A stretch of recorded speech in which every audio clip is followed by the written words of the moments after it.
Also calls from Labour for those sanctions to be sped up. OK, Tamara, thanks very much. As we've been talking to Tamara, another family have just come through and been processed and got into a private car to go back into Poland. Let's get some more reaction, though, from another country in Eastern Europe. Let's talk to the Prime Minister of Kosovo, Albin Kurti. Really good to talk to you today, sir. Thanks a lot for joining us on Sky News. How concerned are you that the events that are happening in Ukraine could spill over into the Balkans, possibly into your country? Good morning. Well, I think that we've already seen this in the Balkans, in Kosovo in spring 1999, when 860,000 Albanians from Kosovo were deported to Albania, Montenegro and North Macedonia. Hundreds of massacres took place. 12,000 civilians have been killed, unarmed civilians, and at the same time, 20,000 women have been raped. We see now this Russian invasion, military aggression, that every institutional leader, every European and world politician should condemn fiercely, clearly. And in this way, we should all show solidarity and admiration with the courage and liberation struggle of Ukrainian people. Balkans is not immune from the effects of the situation in Ukraine, because in the Balkans we have a country which did not impose sanctions on Russian Federation, which did not join EU into condemning Russian invasion, and that is Serbia, our first neighbor. We have a very long border with Serbia. Serbia is our northern neighbor who does not recognize Republic of Kosovo, in contrast to Albania, Montenegro and North Macedonia. They have very strong ties, and these ties are both cultural and historical on one hand, but also military and economic ones. For example, Serbia has 14 MiG-29, and these fighter jets, and they've gotten 8 of them as donation from Belarus and 6 from Russian Federation.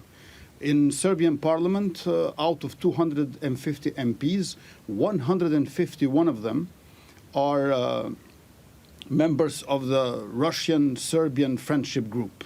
It is the largest friendship group. And at the same time, Gazprom, Russian Gazprom, owns 56% of oil industry in Serbia and 51% of gas storage in Banatski Dvor in Vojvodina, which is the biggest one in southern Eastern Europe. Lukoil, Sberbank, all Russian companies have their branches in Serbia, and that's why people of Kosovo are worried that despotic president of Russian Federation, Vladimir Putin, will try to outsource war also in the Western Balkans by turning it into his battleground with Western democracies. But we stand firm and vigilant, and we are not afraid. We want to join EU and NATO. Currently, we have NATO in Kosovo, but sooner we get NATO membership, it will be better for people of Kosovo, for Republic of Kosovo, but for the entire region and European continent in general. And Kosovo has already been mentioned, hasn't it, by the Russian foreign minister a few times. He said that people from Kosovo had gone to fight in Donbass. What do you make of that? That shows his intention. He wants to destabilize the Balkans. That's why he's saying these false things. There are no Kosovar citizens who went to fight in Donbass. It is Russia which annexed Donbass and Crimea. Let us not forget that President Putin came to power as Prime Minister of Russian Federation only 2 months after liberation of Kosovo in 1999.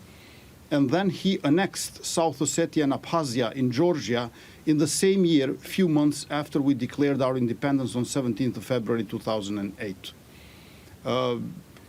President Putin was mentioning Kosovo at least once a month, and now he's doing it every week because he simply hates NATO, hates the West. He is a despotic leader who is both bitter and nostalgic, and he would like to turn hybrid war into war. Now we have seen that hybrid war was never a substitution for war. It was just its preparatory phase. And there is hybrid war also in the Western Balkans. And Sputnik Center is in Belgrade for the entire region of Western Balkans. That's why EU and NATO should engage more with the Western Balkans. I urge 5 non-recognizers within EU to recognize Republic of Kosovo. Spain, Slovakia, Romania, Greece and Cyprus should recognize independence of Kosovo, and in this way contribute a great deal to peace, stability and security. On the other hand, President Putin was hosting at Sochi last November President of Serbia Vučić, who during the meeting showed map of Kosovo with northern part in particular, because some of the illegal structures of Serbia are still very active and functioning there.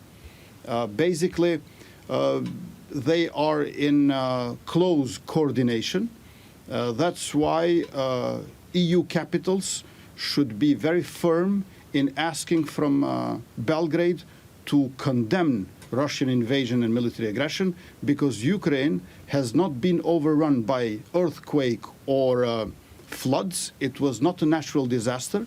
It was war machinery led by a despotic president with a genocidal intent, which is causing a mass expulsion of Ukrainians from Ukraine. Apparently, Russian blitzkrieg has failed, but it is obvious for me that they will go now after a partition, after dividing Ukraine into eastern and western part, where the western part they will try to be landlocked and as small territorially as possible. That's why I support people of Ukraine. We have imposed sanctions on Russian Federation, just like Council of EU decided, and at the same time we are going to host 20 journalists from Ukraine who had to flee their country. Last Sunday, the decision of Bundestag was historic. So sorry. And that was of a great help for EU and for the region. Okay, we must leave it there. The Prime Minister of Kosovo, Albin Kurti, really good to talk to you today, and thank you so much for joining us. Thank you. Thank you. Let's just bring you some new images that we have. Sky News has verified